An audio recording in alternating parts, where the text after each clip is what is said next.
Hi, I'm standing here with the founder and owner of Poetic Empire, Cordell.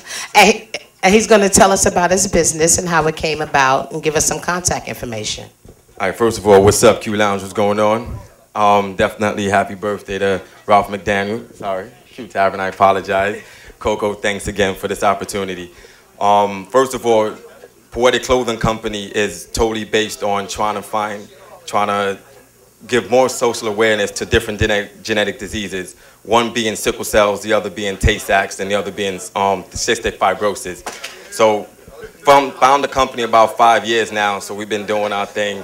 And we got a bunch of different designs, one being from males and female designs. This is one of our designs that's coming out by next year, 2016 design.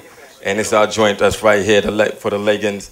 And we got stuff again for men's wear, women's wear, and we've also putting out some kids' wear by the end of this spring and summer as well.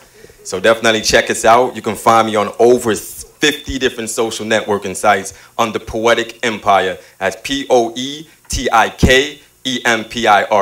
Poetic Empire. You know?